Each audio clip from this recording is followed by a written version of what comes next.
Hello and welcome to the E14 Gamecast, Emotionally 14's gaming podcast. I'm actually that's starting to grow on me as a tagline, to be honest. Because it was, at one point, it was like, this is the best I can do. And now I'm kind of like, this is the best I can do. Yeah, this is the name we thought up. And this is conveniently a name we thought up. There's a reason we haven't made it more complicated. Yeah. It's because overcomplicating it is, well, it is what it is. Yeah, exactly. You can't say, I don't know what I'm listening to. Well, quite so. Now, I was expecting it to be about pigs. That would be our farm animal cast, coming shortly before, well, never, but shortly before.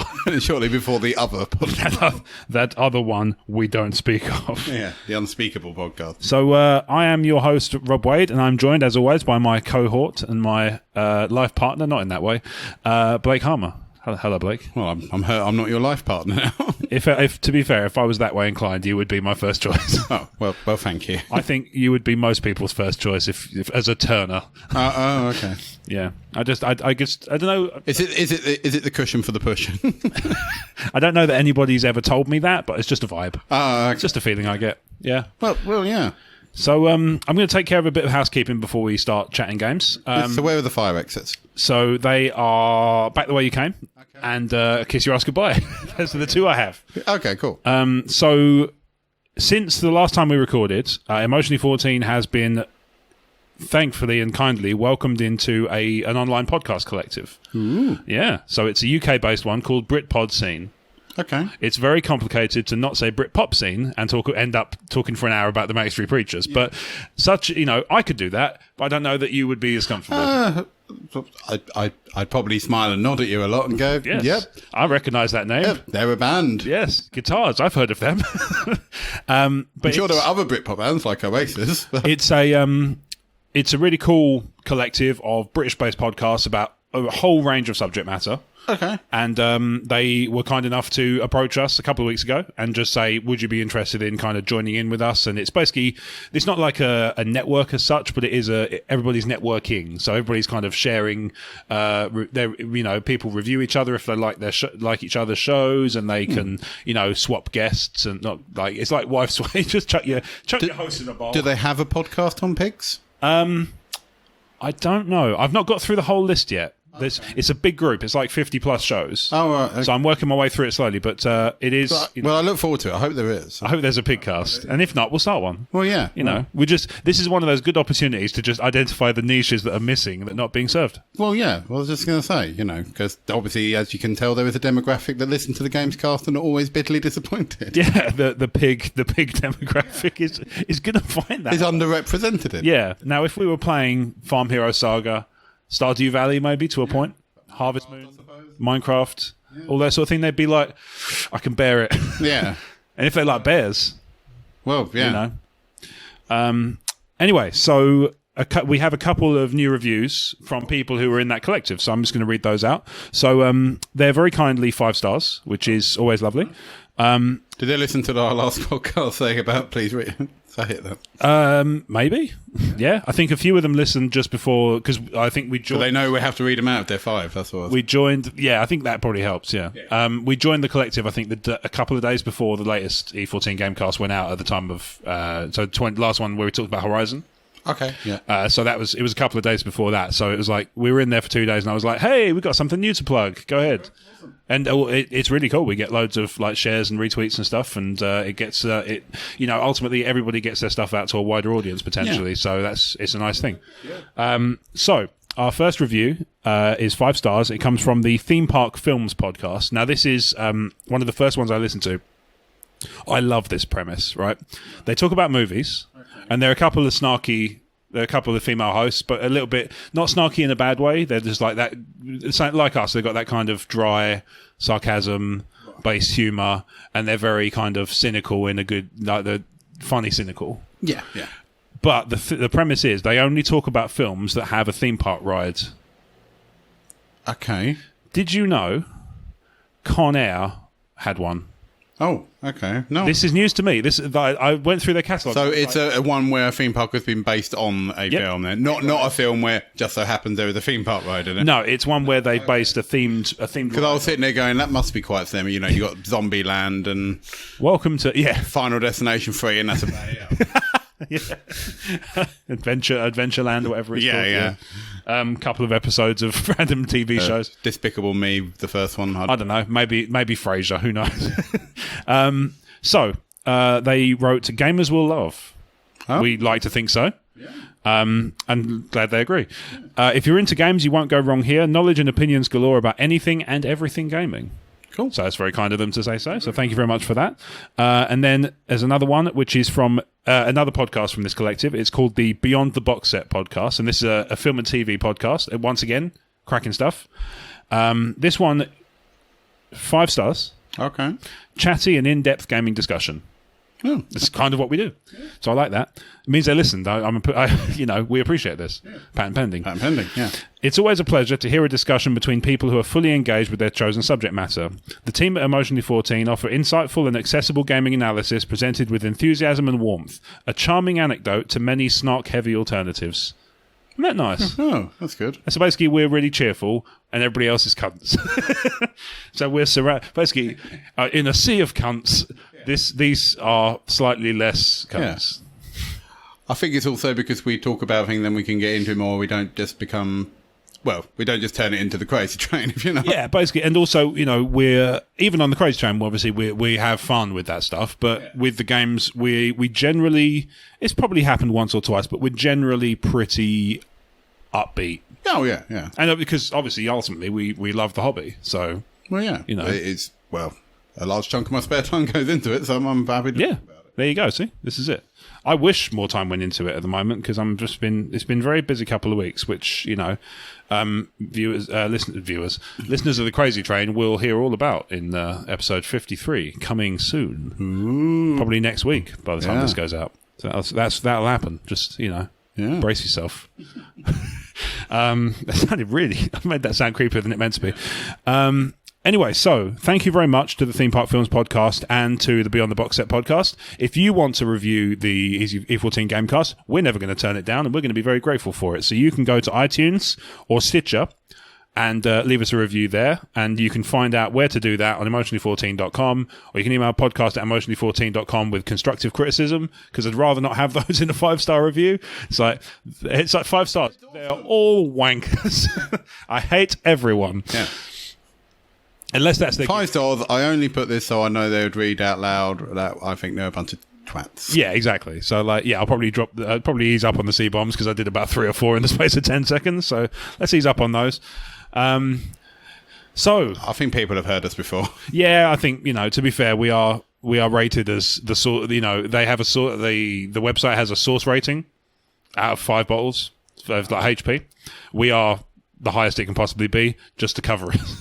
Because I was initially they had like a thing of 1 to 5. 1 is the kitten fluffy McWhiskers and the cuddly Wuddlums, up to we just sit there talking about Adventure Time all the time. Yeah, exactly. Up to the Crazy Train, Master Debaters, filth fests. Dark subject, potentially dark subject matter. Potentially. I mean, that's what I said. We don't always inappropriate go there. It just sort of inappropriate. Sometimes just happens. Such is the Crazy Train. Yeah. So they've got a rating system, and I initially put the Gamecast as 4, and then I was listening back to the episode, the latest one, and we were effing and blinded for 5 minutes continuously. I was like, you know what? I'm just going to bump that up to 5 odd ratings there. Yeah. Some motherfucking Horizon. How's that? Wanking great. The best fucking game I've ever played. In hindsight, really still a great game, and really look back on it. I know we sort of covered in the last episode, but yeah, it's a reason it's my joint game of the year at the moment. Yeah, and to be honest, I found myself at the moment I don't know if it's not wanting to or just not being enthused to start a new game. I think since Horizon, I made the problem of playing that followed by Zelda. Yeah, have a break. Play a few different games first, because I think I was playing Zelda and I was instantly comparing it to Horizon. vice versa. And I mean, don't worry. As I said, Zelda is my other joint game of the year. Yeah, but I like it for completely. As I said earlier, I like it for completely different reasons to why I like Horizon. You know. Yeah. I wouldn't rate. I don't know. Some people seem to rate Zelda on the story. I think it's very simplistic and. Well, the Zelda one. Yeah. Yeah, I mean, it's, you know, when you go into a Zelda game or a Mario game, you have a certain expectation of the depth of the storyline. I think that's a reasonable expectation based on history. Which is fine. Yeah, for sure. And it comes from older times when storylines were simpler. Yeah. But also there's only certain subjects, there's only so much you need to do before it starts becoming padding. Oh. And I think with Hero Saves World from Enemy, and I think they know. Well, that's what I mean. By the end of the tutorial for Breath of the Wild, you know the plot. There are some bits that flesh out the plot a little bit, but to be honest, you could march straight up to Ganon's door and punch him in the dick, and and that, you wouldn't need all of the plot. Yeah, and obviously, unless it would be incredibly hard, and he'd probably dick you to death, to be honest. But well, this Ganondorf's dick pops up a lot in this already. Well, it pops up a lot in this game. Yeah, well, we'll play it. It's a giant monster dick, basically. It comes out of the castle. I'm surprised it's not just called The Legend of Zelda Ganondong.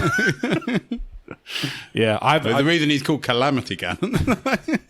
I did pick up Breath of the Wild at the weekend. I got the Wii U version. Okay, yeah. Because I had, two reasons. I had CEX vouchers, so it doesn't cost me any extra money, and I have a Wii U and I don't have a Switch yet, so... Yeah, it made sense. I mean, I wanted a Switch, and it made sense for me to just go in with the Switch. If you know what I mean, and it would, because there's no point me buying a Wii U knowing that there's not going to be any new games coming out. Well, quite so. It's only Mario in October or November. Yeah, that's what I was like. I might as well future-proof myself. So. Yeah, well, quite so. That makes sense. So is Odyssey coming to Wii U as well then? No. Switch Breath of the Wild, as I recall, was the last Nintendo published game for Wii U there's ever going to be. Okay. So basically, there might be maybe a third-party one or something. Possibly, yeah. I mean, there's some weird like random games that get that's me. I'll put it somewhere out of the way. There are some random games that get released long after a console's lifespan has officially ended. Like they're all FIFA games. FIFA goes for years. Like, I think FIFA, they carried on in Brazil or somewhere like that. They carried on releasing FIFA for about 5 years after the system. And that was the only game that would ever come out. And they did up to about FIFA 15 just for Brazilian market because they just want to get. I thought that, because I heard that you could still get PS2 copies. That is, on PS2, yeah. That's just mental. It's weird, isn't it? But like at the same time, you think about it from their point of view. They love their football. They love their football. Not everyone can afford a new console. That's it. Even if it is a PS3, which I mean, even PS3s aren't expensive now. But now they're not. But at the time they were. But at the time they were $599 as memes would be quick to tell you. Well, yeah. Yeah. Just for the giant crab. Just for the giant enemy crab that takes massive damage. People always forgot about that when they did the meme of the massive damage. They always forgot the cough at the end, like a. Anyway. Yeah, I think he realised what he was saying at that point. I think that's what that cough was. Maybe, yeah. He'd like, maybe I should have checked through these cards before I just said everything. I mean, you do get that with E3 presentations anyway. They're all cheesy as all balls anyway, aren't they? Oh, yeah. It's just one of those things. And anyway, and it's not Sony's not the only one to have killed themselves on stage. Take the Xbox One, for example. Well, yeah, this is it. And, there's just Peggle 2... jump in the air, fist bump, land, and he's obviously the guy was expecting for some reason an 80s ending fist pump jump, but that doesn't work in real life. You jump in the air, you come back down. That's not. You don't just. And if he's played Peggle, he surely knows how gravity works. Yeah, exactly. You'd think if he's involved in Peggle, he would be part of the team that. Oh yeah, things don't just stop in that game. Things, Peggle team is just like we take gravity more seriously than anyone. You're even shooting downwards. I don't know how serious I can be. Yeah. Oh, speaking of which, I went to an arcade. Oh man, where is it? I got this this amazing Tat wallet. Oh, okay. Is it behind there? No. Never mind. It was basically a really, really tacky Star Wars wallet that was made of like one single piece of plastic. And it's one of those ones where you go to an arcade. This is gaming related. Yeah. You go to an arcade and one of those ones where you play for tickets. Oh, okay. So And it's it like was the skee only ball. thing. Yeah, it's the only thing I could afford. And there were some fun games. Like there was I find some arcade machines very sort of funny in the terms of Some are fun. Deal or No Deal. I dig that for some reason. I don't know why. It's especially hilarious. You know how Deal or No Deal works, right? So it does the pattern watching. So it's like, we're going to put them in these boxes, watch the patterns. And I went for about 3 seconds and I lost track of where it was going. And I was watching the most valuable one. I was just like, okay, I got nothing. After about 3 seconds, I ended up picking the 1. It's like 1 to 800. And I picked the 1. And I went all the way through stubbornly, just like, no. Fuck you, I've got something good in here. And then it got down to between 1 and 5. And I was like, you know what? At this point, no, it's 1 and 3 because the offer was 2. And in the end, I was just like, fuck it, I've come this far. No deal. It's just you've got 1. That's amazing. The swap. Amazing. No. Yeah, he even offered me the swap. I was like, fuck it. Oh, God. Even though statistically, the best chance you've got of anything but the worst one is in the swap. But yeah, it just ended up being so. No, I like my odds. I know I'm not really playing for real money. Yeah, exactly. It's like, okay, I think if it was 1 and 3, I think you had gone deal on the 2. And so I was at that point. You shake his hand. To hell with you, sir. So there was that one, and then there was like some slot machines that instead of money they paid tickets, and I actually won on those ones. When I played on the real money ones, I never do. That's not fair. Well, it is, but there's experience paying off there. It is, but I don't win. It's fair, but I don't win. It just happens to not be me who wins. Somebody else goes, "Hey, cool! It's so fair." Yeah. Whereas I'm like, well, I guess I'm going to have to move out. No deal.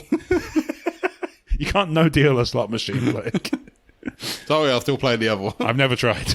Well, admittedly, I've never tried, so maybe you can. Who knows? Well, they throw a skee ball, miss. No deal. You landed in the 10. No deal. You landed in the 10. You get 10. No deal. I'd rather have no ticket. Holding out for 100. Just that eventually the arcade just feels sorry for you and just gives you some out of pity, and it's like, yay, pity. Did you ever play the DLC for Fallout 4? No, I never did. In Fallout 4 there is there's Nuka World. And there's a deal or no deal machine that pays in bottle caps. Oh no, that'll be it. I wouldn't buy another game. I'd be sitting there in a decrepit theme park. Deal. Going, no deal.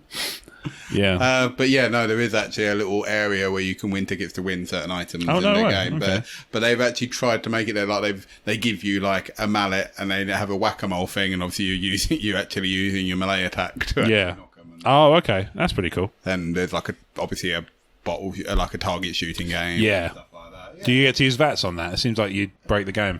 No. Okay. You're not allowed to use VATS, and I think you've only got. It gives you an intentionally crappy gun. Lame. So you can't just use a fat man on it or something. Yeah. It seems harsh but fair. Yeah, and the prizes aren't essential. They're just. I think one of the items can advance the storyline and stuff like that. But I thought. For a little bit of fun, they've taken the time to actually do it, and I thought, it just a bit more thematic, if you know what I mean. It's nice when they do those kind of just a little bit of. I like the DLCs that are just a little bit of fun that either fits into the world or is completely distinct. Yeah, because that's the thing. The whole DLC surrounds about. The only thing I didn't like about that DLC was that it makes you sort of, to do the storyline, you have to join the gang. I mean, there is a side quest where you could murder the gang. But I was a bit like, well, the whole DLC is centered around you being part of this gang, and then you become your own gang of raiders, and you can then invade the wasteland. Oh, cool. Okay. So instead of settlements, you're invading settlements, or you're sort of like getting protection out of them. And that sounds awesome. It's good, but my problem was, I was like, this would be brilliant if I hadn't spent the last 150 hours playing as a good guy. I suppose so to spend the last 10 hours of the game being a bit of just gone, bored now, I'm going to be a massive bellend. Just when it doesn't seem like me, I probably would have murderized him and freed the slaves. I like the idea that every game should have a bored now massive bellend. Or just a board now massive bellend DLC. But Yeah, all the DLC in Fallout 4 I quite liked, actually. Yeah. So, now I'm picturing how that DLC would work in other games, like just the board now massive bell end DLC, FIFA. Some kid comes up for your autograph in the journey, you just spit on it. Can I have your autograph? Fuck you, kid. Stay in school. yeah, don't turn into me. Yeah, UFC mode, you just flip the crowd off. See, it doesn't work in WWE because, Stone Cold. Yeah. People seem to like that. He's just like, fuck you, you bastard. I was watching, before you came round, Jen didn't know what the Austin 316 thing was all about. Oh, okay. Because this is a weird thing. I probably should save this for the Crazy Train. Anyway, I'll tell you the full story in the Crazy Train, but to cut it short, she hadn't seen the Austin 316 promo, so I played it for her, and then from there one of the recommended things was from BuzzFeed. Now normally I wouldn't bother with BuzzFeed, but it was Stone Cold Steve Austin drinking cocktails. Oh, I have seen that. He's just like, this is a tasty beverage, I'd like another beverage now, please. Well, this one's bullshit. Yeah, no, it's good, that one. I did. Especially at the end, he went, it's all not as good as this one. He just pulled out a beer. This is one of his own Broken Skull Ranch beers. Yeah. So, this is a tasty beverage. Stunner! Stuns the cameraman. Yeah. I've seen some woeful stunners. Like, 'cause we watched about 15 minutes. That's the other thing, is like, a couple of weeks ago, we just watched about a 15-minute stunner montage. Of Stone Cold doing it? Just different, doing it to different people. So because I can't remember how it came up, but she saw like a stunner video that was like really, like I think it was Trump's, where it's like a really crappy cell, and I was like, that's not the worst. And I showed her like the Linda McMahon one, and like, there's some very bad. Fell over, and it looked like she was just going to break her jaw on his shoulder. She may have done, to be fair. She got to see like The Rock flipping about like a fish. Benoit snapping his neck back like a... Is there the Shane McMahon one where he spits the beer out? Yeah. She enjoyed that one. Yeah. But, speaking of wrestling, I did buy 2K17. Okay. I basically went to CEX. Other shops. Yeah, I've not played that one yet. I did play 2K16 when we got it free. Well, I did a bit of research. So we talked in the last episode before we talked to Horizon. We talked a bit about how I'd given up on 2K16 because of the submission system. Okay. I did a bit of research, and 2K17 has the option to toggle it to something different. So instead of the stick-based one, which I find bullshit, you can it's a bit a selective button mashing thing. So you have to like spam circle, then spam triangle. Yeah, well, I mean on a PlayStation pad. It's changed to triangle, spam triangle, that sort of thing. So apparently that's a lot easier to countenance, even though it is still hard. It's not hard in a way that you can't figure it out. Yeah. Well, that's it's nice that it gives you the choice. Yeah. I mean, some people, I'm sure, got good at the stick thing eventually. I'm sure, yeah. Maybe with patience or getting guards, I would have been similarly inclined, but I don't... Okay, with the... Yeah, I slowly got the hang of it when I was doing the Austin storyline. Yeah, but then he's better at that stuff. Yeah, he's obviously got significantly higher... Better than Jobby McJobberson. Yeah. And his very weak ankle. Oh, Glassjaw McGee. The only thing he can't take up is a front face lock. Oh, bugger. You got a 1-star match there. So I bought 2K17, Breath of the Wild, and on PS4 I bought Wipeout Omega Collection. I've never owned a Wipeout game before, and I thought that would be a good one to own because apparently it's stunning. Yeah, well, it's meant to be a good collection of the... what is it? HD and Fury, I think? HD, Fury, and I think there's another one, but I can't remember the other. Yeah, maybe. I don't know. Anyway, I could never... I mean, I've played a couple of them. I never massively got into them, but... Okay. I think... Well, I don't know. I never really persevered with the futuristic racing sims like that and F-Zero and... Yeah. That. But I always found that it travelled so fast, I just always smacked against the wall.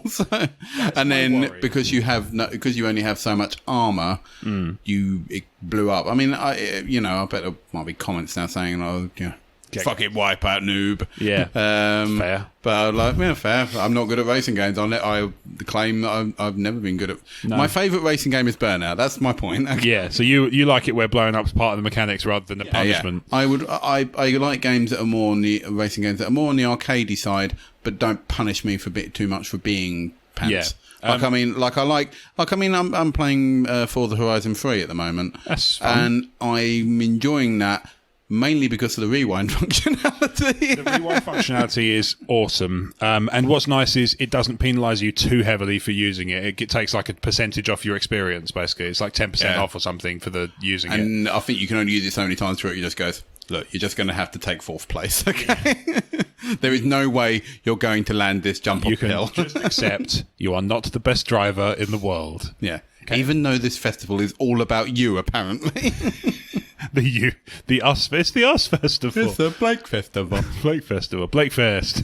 Appreciate-a-thon. It's just, Bye. That's the thing, though. It has my name on there, so it actually goes, "Hey, Blake, what are they going to do?" I was like, nice. This is scary. This is the first time a game's actually said my name at me, and it is. It's sometimes weird when that happens. Yeah, because it couldn't do any of the suggestions I put into Fallout 4. You know? No. So that's why I was like, no, you just have to call me Sir. Your Majesty. Have you ever played? There was a really good game on N64, because I know you've got one now. Mm-hmm. San Francisco Rush. No, I don't own that. Do. Because if nothing else, have a go if you can. Because that was one of those ones that was like early precursor to Burnout. It was, you drive around the thing and it was super fast cars. If you touched a wall, you'd blow up, and it was hilarious. It was just super sensitive. So you'd be driving along and you'd just be like, I'm winning, I'm dink. Well, that sounds fun. Yeah, a number of times I'd play, because it was obviously local co-op, because, N64. I was playing. I actually prefer local to online co-op anyway. I can see the appeal of online co-op in the sense of like you get your own screen and all that. Convenience of that, but I think it's. I don't know. I think sometimes that multiplayer experiences are dulled by the fact that the person isn't in the room with you. If you know what I mean. Yeah, I know what you mean. There's less of the like even something like Overcooked, which we need to let's play sometime. Yeah, I know. The World and His Wife is so. I know they have, but we haven't. Really shouldn't. We really should. We should.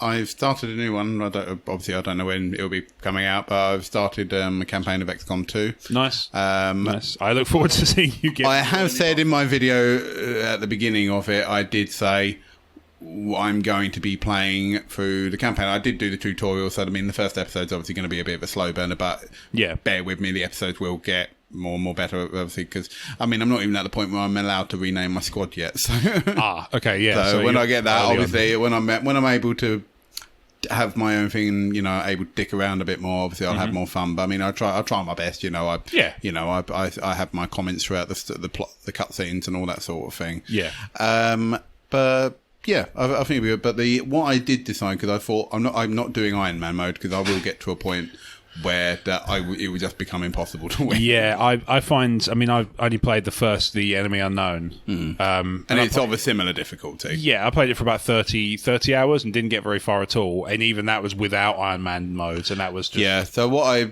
was going to do, that if I play a mission and I lose one or two people, I'll carry on. But because I don't want to have me just replaying the same mission over and over again. I think it's good to have a set of rules of like, this is when I'm going to stop, and I think the best one would be if your entire squad gets wiped out. If my entire squad gets wiped out or it's really bad, I might try and replay the mission. Yeah. Or if I lose like a large chunk of my squad and I know I better reload because there's no point me continuing, that sort of thing. Yeah, I think also you'd probably find that it would be not fun anymore for anybody concerned. Well, I mean, if it's just me taking a bunch of noobs and, Mrs. Bitch the Third getting killed,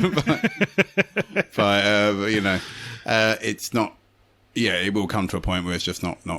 It would just be me just getting slaughtered by aliens for half an hour, which may be fun to some people, but sure. But like I say, I think there is a point. There will be a point where it ends. You remember what I said about that Heraclits game we played, where it's like there is a point where it stopped being I'm really failing, and I'm failing so bad I can't play, and I'm sad. I think it would probably eventually have that same kind of issue. But yeah, it's. Do you know, I'm playing game-wise, I'm mostly playing phone games at the moment. And it's mainly because I just haven't had a chance to sit down with the consoles and actually play any sort of decent length of time. Plus, it's getting difficult to get into storyline. Like I say, storyline games just aren't... The idea of playing one isn't grabbing me at the moment. I've been dicking around on FIFA, and I'm all right at that, and I lose quite a bit, and I win quite a bit. Yeah, I've like, never been middle out. I mean, I don't mind. I buy a football game once in a blue moon, but I never buy the most recent one. Yeah. I will buy, like... Do you have EA Access? No, I don't. I could do it. I think my problem is that if a game from EA comes out and I really, really want it, I normally buy it quite quickly. Yeah. And then by the time I think the only game I wanted to play at the time that I hadn't already played was Battlefield Hardline. I think the police one. Oh yeah. And that's on there. I didn't do it this time this year. But last year, when they gave you like the free week during E3, I basically downloaded that and I binged it in a week. So, it's not a bad game. I quite liked it. No, I liked it, and I quite liked it. It had a good the plot was fine, and I quite liked it. Had the whole, if you came away from the game and went back to it, it had a previously on. Yeah, I like when games do stuff like that. I like made it feel like a detective series. Yeah, the other one I really like is when games do like the sort of soft tutorial when you haven't played in a while. Okay. Does that make sense? Like you get little sort of just like little problems. Obviously, if you're walking around, it just goes, you need to press square. Yeah, exactly. Yeah, it's just like, have you forgotten what interact is? You know what could have done with that? Dragon Age, because I would not have had to restart my save. Yeah, I can see that. Luckily, I played that from start to finish and persevered with it. But yeah, I can understand. I think it's hard walking away from a big game like that. I mean, Attack on Titan, I that was a game for a while I was putting down, playing something else and picking it back up again. That's perfectly suited to that. Which is fine until I forget exactly. That was the thing though, I was like, I'm going to press this button now because I can't remember how to anchor and all this. Yeah. I can't remember how to not get killed. Yeah, so I was like, what's fly around the room again? What's do the spinny thing? Yeah. So in the end, I was once I knew it, it's easy, but it's not the most intuitive control scheme in the world. So I'm thinking that my next game might be Doom. Oh, good choice. Partly because it's supposed to be really good, and what I've seen of it played around yours seemed really fun, and also I really liked it, and also because it's the opposite of what I've just been playing, which is a big open world RPG. Yeah, I think that's the problem I'm facing because I seem to play games that, like even Attack on Titan was a game I had to sink a fair whack about. Yeah, sure, it's like 20 hours plus. Yeah, to finish the whole thing, and I think I even sunk more than that after doing all the survey missions. Yeah, survey missions I'd pad it out a bit. Yeah, they're good. I mean, I really enjoyed that game though, I have to say. Oh yeah, I did. I just thought the survey missions were a bit dry. Yeah, I almost bought the the Sword Art, not the most recent Sword Art game, but the one before, the Lost Song. I almost bought that the other day because it was 20 quid, but then I realised it's in, what's Elfenheim or whatever? Oh, Alfheim.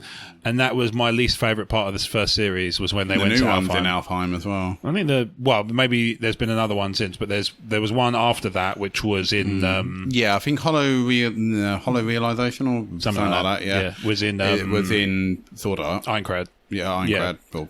Yeah, and then the next one after that is... Yeah, I played a bit of Hollow Realization, then I was just like, oh yeah, it's quite obviously a PSP game. Oh yeah. So there's the... It was a port of it. So there's Hollow Fragment, which is the PSP game. Lost Song, which is the Alfheim game, and then I think it's Hollow Realization is a proper full-size PS4 game. Okay. Set in Ironclad. Right. And then there might be another Alfheim one after that. I'm not sure. I can't really. I know the one I played was only about. I think I paid like 60-odd for it. It was really cheap. That's Hollow Fragment. I think. Yeah. Like I say, that's. And I was okay playing it for a little while, but I was just like PSP straight Vita game. Yeah, it's very restricted because it was obviously a port of a handheld game. Yeah, it's not bad. I just didn't hold my interest for very long. No, fair enough. I thought it got a bit repetitive too quickly. Fair enough. So, yeah, I've not had a chance to play it yet, so it's standard. I think my favourite bit of the PSP one was that the tutorial happened, and then after the tutorial, it played the main theme, so it made it feel like an episode. Yeah, nice. I like and I just went, too. Oh, brilliant! That's a nice. Annoyingly, why don't more games do that? Especially if they're a tie-in. Attack on Titan would have been amazing if they'd done that in some of the levels. Just like even if it just went. I appreciate it. Admittedly, Sword Art Online did play the entire theme tune, but yeah, I like that theme tune. But and I can understand it probably shouldn't play it at all time. I think it only did it once, but I thought it was nice that it sort of got to a break in the story and then just decided to play it, and I just went. Nice. Nice touch. That's nice, especially as I'm watching as someone who'd watched the show, Yeah, and that's why I think it's good for that. Yeah, it's nice little, just nice touch. Yeah. It seems to be the hollow fragments seem to go away from the main it seemed to change from the main storyline because it's something happens at the point. Well, I don't know whether it's been a while. Yeah, I don't know if it's worth spoiling Sword Art Online. It's been a while since Series 1, so I think basically it ends at the point where the first part of the series ends, but it changes so that something happens and they're still stuck there. Oh, okay. And they have to, and he has to clear floor 100. So you're basically from floor 70 or whatever it is, all the way up to 100. So. But then there's other things, because there's like a glitch in the system. That's what these hollow areas are. Right, gotcha. So there's like another area of Sword Art that's opened up. So okay, fair enough. It works fine as a game, even though I'm a bit like, but it makes it weird because other characters from later in the series then start turning up, and I'm a bit like, okay, and you're just trying to say we're just trying to cram all this in now because reasons. So I've been like, I suppose it's fine as a piece of fan service, but I wouldn't say it was canon. So yeah. Although I'm sure someone will try. Somebody will. No. Hang on. Let's work this out. So like I say, Doom might be my next pick on PS4. On Xbox, I've just installed it. I haven't started it yet. Dishonored 2. Because I was thinking in a similar way, it's like started that and it sort of got put down, and I must admit it's got like leveling up elements, but it's not so prescriptively like RPG-ish that I can't. I think it's in more of a stealth game, really, and I think it's right. Yeah, and obviously I'm balls at those, but I can still play. It's a stealth game where you learn cool powers. Exactly. I mean, I love the first magic stealth game. Yeah.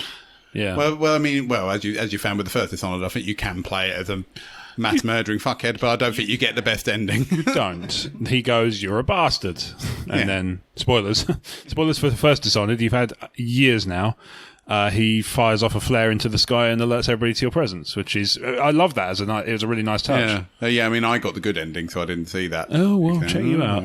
You were just like, oh, hang on, let me just. There's only one mission where I got a bit bored and killed everyone with rats, but. They can't trace it to you. You've probably got. Yeah, it's probably. Admittedly, it said you killed a lot of people this mission, but somehow you'll think your level is still. Yeah, good. It was like plausible deniability. They had it coming. If there'd been like a Dishonored CSI tie-in, it would have been like rats. Why does it always have to be rats? Yeah. Speaking of which, I was going to ask you about this. How good does the new Supermassive game look? Supermassive? Until Dawn. Oh, you mean... Oh, you finally seen it? Yes. I think I mentioned it when we had the E3 coverage. Yes, I've finally seen it. Yeah. Oh, my God. That's what I said. Amazing. I just went... It was like, this is Rob, the game. It's basically... Yeah, it's Until Dawn, but... LA Noire version. With a... Yeah, it's like... But it's British cops as well. Yeah, British cop, murder mystery, but it also allows for people to interact with the game with using the phone app. It's awesome. It looks so cool. I would like... Yeah, that's fine, because I play those sort of games with Kat anyway. Yeah. So when I do those sort of things, I've always got someone interacting with me, and someone like I normally go. It's a bit like when I play a Telltale game, for instance. I normally just say, "Oh, what do you want me to do?" You know, quickly, obviously, because there's a timer. Yeah. If you wouldn't mind, just sometimes I guess what she'll say, and I'll just press the button. But yeah, I'm a little jealous of one of my workmates at the moment because he was saying today. He's just discovered the Telltale games, and he's starting from The Walking Dead part 1, and he's working his way through the whole series. I'm just like, you bastard, you're in for such a treat. Like that is actually a game I still need to... Well, took a break. Criminal Mission as a movie, yeah, took a break. I did the first 3 episodes, and I never went back to it. I would need to start from the beginning again, really.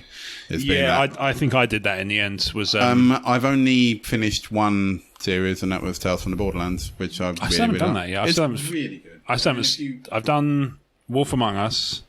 Yep, Walking Dead. Almost finished that. So that would be my second one. Walking Dead 1. Wolf Among Us was the first one I finished, I think. Walking Dead Part 1. I haven't done Part 2 yet, or Michonne.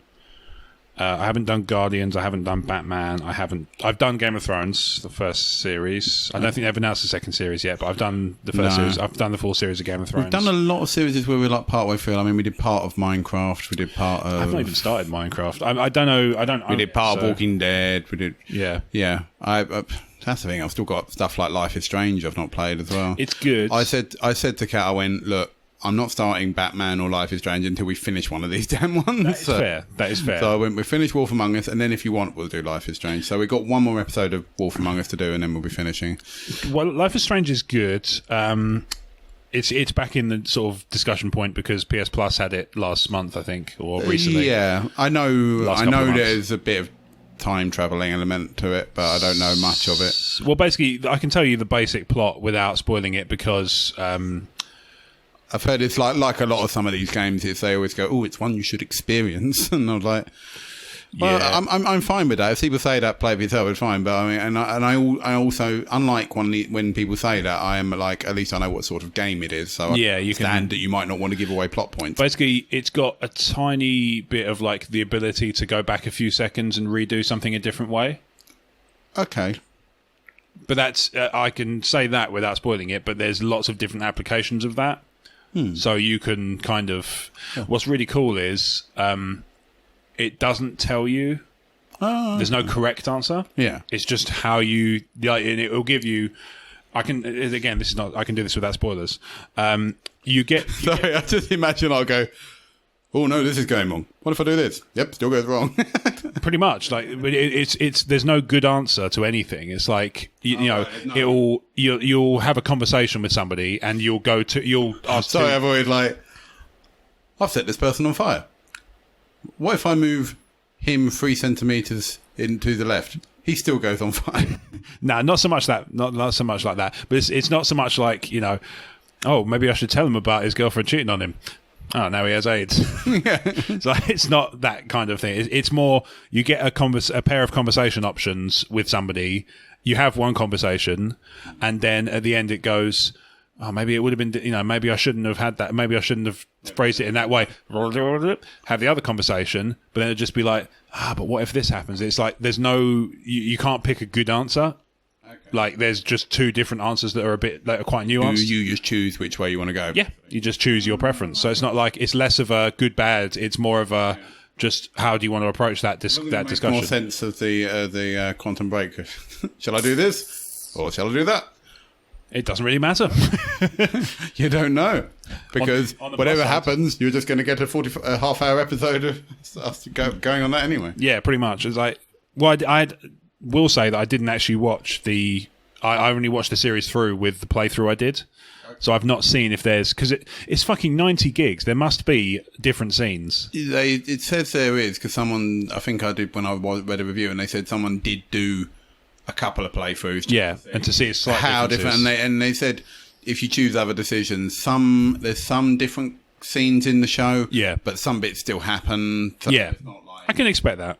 I didn't expect them Still to tell the linear story. Yeah, I didn't expect them to film three different... Again, that's a game I need to go back and actually play. I only did like the first part of that game, and I need. It's good. I really liked Quantum Break. Plus, obviously, the motion capture work is phenomenal. The voice works great. The gameplay is fun. It's a little bit... It's not quite as good as like an Alan Wake or a Max Payne in terms of gameplay, but I do like the story it tells. Yeah. I quite like some of the powers you had. Plus, as we've established in the last episode, I really like Lance Reddick. So he's turned up. He turns up in Quantum Break as well. So he's ticking all your boxes. For sure. Like he's everywhere. I'm happy about, like, if you know what I mean. Oh my! If you want me, I'll probably be in the sequel to Horizon. Probably, yeah. I think given that ending, which we won't talk about because it's still a bit too soon. So yeah, just bloody play it. It's awesome. Seriously, borrow a PS4. Lol. Yeah, lol faggot. Should have borrowed a PS4. Lol fag. should have had a friend with a PS4. Lol fag. Yeah, fine. I'll take my PS4 over home edges just so he can play it. That seems like you're nice, Blake. That's why everybody likes you. I think he would really like it. I think he would. I think he definitely would. Well, it's basically like Far Cry Primal, but good. Yeah, and also I think he likes that sort of like age-old technology fighting modern day technology. If you know. Yeah, for sure. Except you're winning this time as opposed to just fucking giant dinosaur just stomp. Credits. 3 hours of credits. Horizon Zero Dawn, Horizon extra credits. Wonder what's in the DLC. More credits. Yeah, fuck. That's Frozen Wilds comes out at the end of the year. Oh yeah, we've got these guys. Button flip bell ends. Button Flip Bell End DLC is actually the developers just like, it's us this time, credits. There's no extra gameplay. It's all just more credits thanking different people. Aloy gets bored and shoots all the humans. Hey, baby, you want to kill all humans? So yeah, Doom is probably going to be next. Dishonored 2 is going to be up there. Yeah, what's the Button Flip Bell End for that one? I joined Satan. That Hell Demon's got some great ideas. You know? It's like I think Earth does deserve to be eaten. Yeah, it's like it's almost like Series 2 of Preachers currently running. Yeah, but I'm still about partway through the first series. Okay, I won't spoil it for you then. But yeah, suffice to say, well, I have read all the comics. It's a little bit. There's a little bit of extra stuff. It's not something you. It's basically there's. I mean, I'm only about 4 episodes into the first series, and at the moment, I'm going. So when does this have anything to do with the comics? Because it does seem to be random. It seems to be someone's gone, yeah, these comics are good, and I like these characters. Now to write my own story. Yeah, I'll keep them. Everything else, just scribble out here. Just get rid of that. Yeah. I know. I'm giving it more of a chance, but I'm just going. It is based on 4 episodes. That's how it fits. It's still worth persevering because it is still good.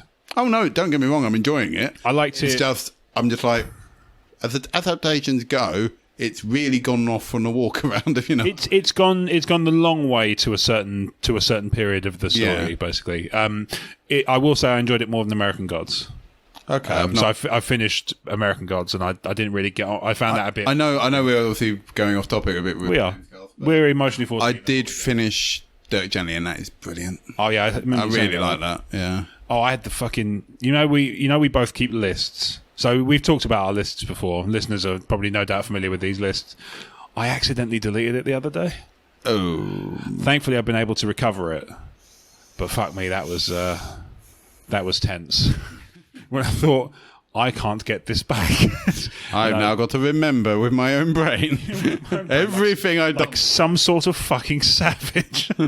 That's why I try to upload. But then again, because I don't always upload all my games onto Facebook. Yeah. I normally do a few and then I upload them in one hit. You don't necessarily have that to fall back on. Yeah. I sort of go, quick trophy list to help me remember what I'd played. And then look at the photos, look at the games I've added onto Facebook just to see. There's no completions from me since Horizon. That's the last one I completed. I have mostly dicking around with non. Yeah, apart from Attack on Titan. Oh, I did a bit of a milestone. Okay. It's been about 20 years, but I've thinking about it. Okay. But I've finally completed the very first Crash Bandicoot. Wow! So you persevered with it on and off for that long. Well. It's thanks to the Insane trilogy.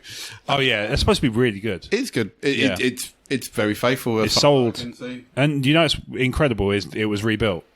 It wasn't. It was rebuilt. I found out in an article, I can't remember who it was, that I think it might have been Eurogamer.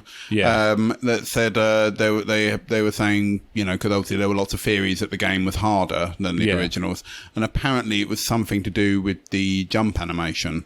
Oh, okay. They based the jump on the third game, and then sort of ended up having to adjust it for the other 2 games because obviously to make it playable, obviously. Yeah. And apparently you sort of fall quicker in your jump than you do in the first game normally. So, and I must admit, I did think the game felt harder. I did feel like it felt very precise jumping, like you really had to jump at the very edge of a ledge to make a jump. And yeah. There's a lot of that, and I just thought, well, this is 20 years worth of gaming. Things have moved on. But it is very pretty, and pretty in a good way, because they've updated the graphics, but they've not gone, look at all this, and it becomes distracting, if you know. Yeah, it's less of an emphasis on the look how pretty, and it's like, this is still as fun as you remember. Yeah, it is the same game, essentially. Yeah. I think they've made it a bit easier to get extra lives, but I also do think I've had 20 years of gaming experience since then, so maybe I've just become better at that argument about the games are getting easier. It's like there are elements of it that do, like gameplay elements, like tutorials, interactive tutorials, rather than having manuals and things like that. It's like certain things, but then to me that's an improvement. Yeah, the other thing is I noticed they changed I mean, to 100% Crash Bandicoot is still stupidly nailed. You have Yeah. to break every single box, and it's just. Yeah. I just took one look at it and look at how to get the platinum. And No. nope, sod that. I'm happy with my 48% trophies. I do find myself looking at games sometimes, realizing what it would take to 100% it, and go, yeah, I'm not interested. No, I mean, if there's a game I truly love and I think it's doable, I will do it. Yeah, exactly. But That's different. I didn't get my first even though I was a big player of PS3 games over 360, just because I'm obviously a bit more of a Sony pony. Fine. I played a lot of PS3 games and PS4 games, and I didn't platinum a game until I got a PS4. I don't think I've ever platinumed the game. No, and I now have 8 platinums. So I mean, and that's only over the last 2014 when PS4 came out, wasn't it? So about over the last. Yeah, sounds right. So over the last 2-3 years, then I've been getting, because I think I got my PS4 very early after Christmas, so it would have been early 2015, I suppose. Mm-hmm. So, I can't remember when I got mine. Oh, and I do remember it was a month after Black Friday, and the reason I remember this is because I got dicked on Black Friday. So in the Black Friday week, there were loads of sales on everywhere. Yeah. There was a company I'd never heard of, but they were doing a deal that was really good. Oh, okay. And I was looking at like, oh, you know what, I'll go for it. So I ordered it, and then I started to read forum posts on things saying like, oh, this company, I've dealt with them before, they take ages to whatever. A couple of days later, I get an email from them saying, look, we can't, we had like 20 allocated to us and we got 400 orders because people went to us so fast it crashed our system. Okay. I was like, okay, that may be true. And they just said, look, if you do a PayPal, if you initiate a chargeback, they'll just go through uncontested and you can get the money back as quick as possible. And I was like, fine. You know what? Like, at least they were good enough to tell you that. Yeah, it hasn't cost me any money to try it. At least you got your money back. So it took about 2 to 4 weeks to get my money back. And the day it came back, Game had a sale on. Oh, okay. And it was like, I think you got Drive Club, GTA 5, and some other game. Oh, Last of Us as a digital, the special edition with the DLC. And there was a 4th game that you got with it. And I can't remember for the life of me what it bloody was. Oh, man. Anyway, there was a 4th game. It might have been Advanced Warfare. I feel like that's possible. Anyway, possible, yeah. I ended up trading Drive Club for Isolation because I wasn't interested in Drive Club, and so one of my friends got Alien Isolation as part of his bundle, and he wasn't that bothered. So I was like, I'll swap you. Yeah, well, like, fine. Drive Club isn't a terrible game. No, I just didn't want to. Well, just not comparable to stuff like Forza and that, really. Yeah, pretty much. Like, and I already had Forza at this point, so I was like, well, I don't get a lot of time to play that. PlayStation has better driving games now because obviously it's got like Dirt and Project Cars and all that sort of thing. If people really want that sort of thing. Yeah, exactly. But yeah, I remember that's why I remember it is because it was after. Let's say it was after Black Friday because it was like I say, as long as it took to get my money back afterwards, and Game had this sale on, I was like, it's a sign. So I bought one, and now I have about a dozen games, I think. I've been pretty restrained, really, considering. I've got shitloads of digital. Of course I do, because I always do. Yeah, I think that's the thing. If I'm thinking of like all these games I've got to play, I look at them and I just go, oh. And I mean, even though I know that some of these digital games are probably only a couple of hours long, so if I actually just sat down at one evening, I could probably blitz through 5 of them in a day. Especially with the Xbox 360 titles, because you're just like, what are these, like 10 hours, 6 to 10 hours per game? Like, yeah, and that's the thing I wanted to... I actually, because I found out some games were backwards compatible, I actually did go to CEX and I bought a bunch of old 360 titles. Yeah, there's some great ones. I know I own it on Steam, but it's just because it's fiddly to play. I thought I'd better off owning a proper Xbox copy. Yeah. I bought the original Dark Souls. Because I knew that was obviously backwards compatible. Yep. I bought Assassin's Creed Rogue because that never came out on PS4 or modern consoles. So I was like, I'll get that. Yeah. And as mentioned in my omission in the last episode, I did rebuy the Mass Effect trilogy. Yes. Because I thought, and even though I have completed it, but it is probably one of my favourite one in the series, I rebought Fable 2. Okay. So fair enough. And I bought Reach because I didn't. Obviously, they never gave Reach in the Master Chief Collection. Have I ever told you my Fable 2 story?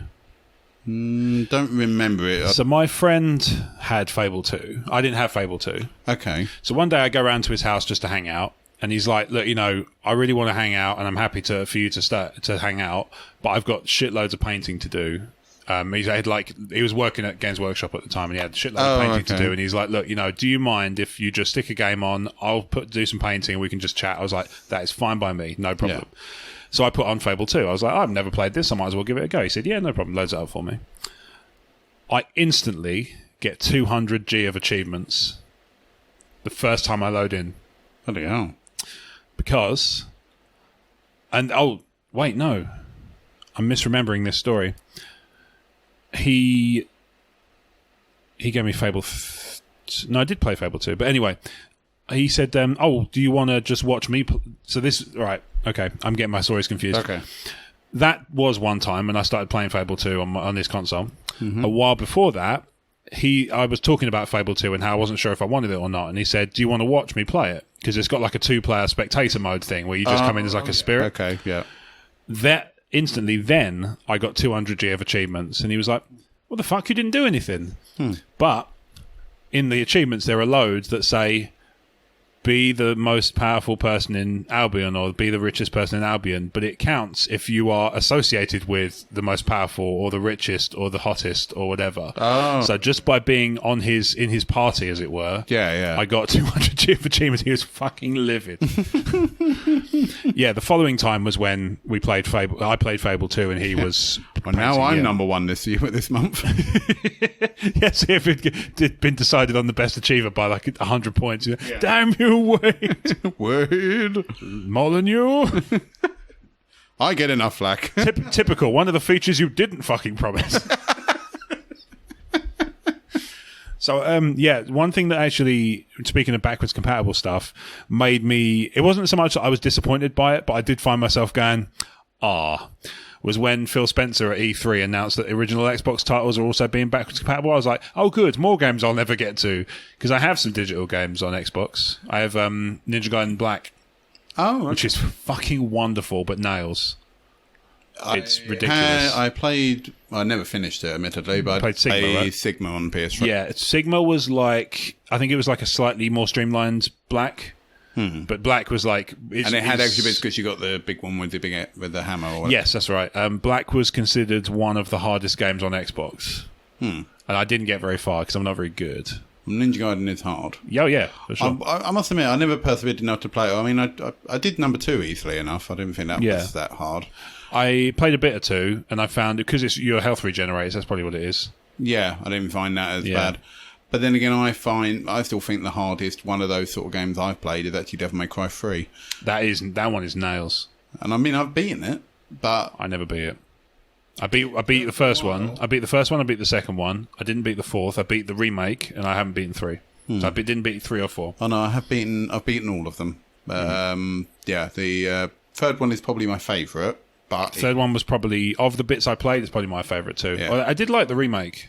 Oh yeah, the remake is very good. Yeah, don't get me wrong. I think I would place it third. If I called it 5, it would middle of the pack. It would be 3-1-5-4-2. It had some fantastic ideas. But that's not saying that 5 is bad. It's just got to compare to 1 and 3. That's the only problem. That's it. Is ultimately sometimes games aren't. It's not that they're bad. They're just not as good as a really good one. Yeah. And that's what I was saying. I was sad that, there just doesn't seem to have been any more noise at another Devil May Cry game. No, it's... I don't know why, because I was like... I don't know why that is either. The game was good, and I'm pretty sure it sold well enough. That I think it sold pretty well. So why hasn't there been an announcement of a sequel or anything like that? Don't know. It's a good question. Dante's awesome. Don't mess with it. Yeah. Well, Ninja Theory, if you're listening, get on that shit. Well, finish Senua's Sacrifice, because you seem to be having a lot riding on that. Yeah, and, all right, yeah, fine. Do that first, and then make Devil May Cry. Fine. Yeah, have it your way. With your... What are they calling that? Just a game, aren't they? They're not calling it AAA. They're calling it just A or AA. Yeah. I kind of like that there's that distinction existing. I'm hoping that will result... I'm hoping, because they're trying to do this mid-tier game with a good budget and good graphics, but doesn't break the wallet, and probably not going to be therefore the longest game in the world, or the most... it's like that level between indie and AAA, basically. Yeah. That I want it to succeed. Is that weird? No, that seems fine. It's sort of like if it feels like if that game succeeds, it feels like this will hopefully open a new area into the market where people will give a bit more choice. Where there will, some developers might go, yeah, I'll put the money into a sort of project that's sort of not millions of pounds. Yeah, and also by the same credit, it might push some indies to go, yeah, I'll spend that little bit more to take a bit of a gamble on like a mid-level game rather than obviously paying for a AAA, because obviously a lot of indies can't afford to make AAAs, obviously. No, totally, yeah. It's one of those things that's just not always as easily done as all that. And sometimes you get ones that are like super sleeper hits, like, obviously something like Minecraft is a perfect example, like an indie game that's gone... you will get the games ridiculously popular, made on hardly any money and then ends up making a fortune. Exactly, like Minecraft is the obvious success story. Yeah, who knows? Maybe one day Blake, the Last Creationist, will finally make its way to market. If I ever learn how to program. Well, I did. I don't remember if I told you this, but I did start like a really, really rudimentary RPG Maker tutorial to try and create Blake the Last Creationist. It felt like it should be an RPG, like a SquareSoft style one. But sound of appreciation, sound of distant appreciation. Anyway, dinosaurs don't exist. Ba, ba, ba, ba, ba, ba, ba, ba, ba. Blake debated with fake news. Yeah. Level up. Anyway, we've been kind of meandering for a little while, so I think it's probably a good time to end it there. One wasn't a specific thing. If you want us to talk about a particular subject, do let us know, though. Yeah, this is it. So if you want to weigh in on the show generally, so let us know what you like, what you don't like, what you'd like more of or less of, or suggest topics or input topics that we do. Remember to get round to suggesting. Yeah. You can do so in several ways, and I'm going to run through those for you now. So you can email us at podcast@emotionally14.com with the subject Gamecast or games. You can tell us by email that way. You can also tweet us at emotionally14. We have a Facebook page, emotionally14. You can search for that there. We have our own Instagram accounts. We don't have an Emotionally 14 one, but I'll tell you about those in a second. You can also find us, obviously, on iTunes and get in touch with the show that way. You can go to emotionally14.com and leave a comment. People still do those occasionally. Okay. We're on YouTube, so you can leave us a comment in the video versions of these podcasts where you can do that. We are available. The E14 Gamecast is available as part of, like I say, as part of the Britpop. I did it already. Yeah. Britpod scene. On that's one flagellation. It's on Twitter. Say 3 Hell Oasis and move on. So we're part of the Britpod scene on Twitter, so you can find out about that by searching the hashtag Britpod scene or the account Britpod scene. Wasn't that a Marilyn Manson song? We came to see the pod scene. Yeah. B-pod scene and not heard. But it's right. Wait a minute. This doesn't work at all. This is a terrible idea. Anyway, so we're part of the Britpod scene on Twitter, so you can find out all about the us and the other shows that are part of that collective on Britpod scene on Twitter, britpodscene.com. Fuck me. 2 flagellations. Hashtag Britpod scene, some might say. And yeah, we have a podcast, The Crazy Train, where we talk about rambling bollocks in a much more free-form way than here, where we just sort of go off on a bit of a tangent occasionally. Yeah. That one's more it's invited. On The Crazy Train, that's the point. It sort of happened a bit with this one, but yeah. So, Blake, where can people find you on social media? You can find me on Twitter at fucksakeblake. You can also find me on Instagram at Harmon the Appreciator. Nice. I've not been on there long. There's only a few posts, but I'm hoping to do more with it. Cool. You can also find me on Facebook. I do normally use it more as a private account, but if you let me know you want to add me because you're a fan of the show, stuff like that, I'll more than happily add you. I think you can follow people on Facebook now anyway. Oh, okay. You can follow them, get their updates without being their friend as such. But I mean, obviously you're nice, so people want to be your friend anyway. Yeah, well, that's fine. That must be nice.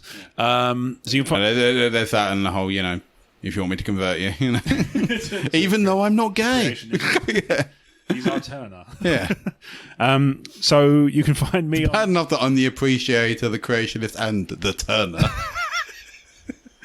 So you can find me on Twitter and Instagram at RobWadeVision. And like I say, you can find Emotionally14 on Twitter, YouTube, iTunes, Facebook by searching Emotionally14. Thank you very much for listening. Bibbidi Bop Games. Wah, wah.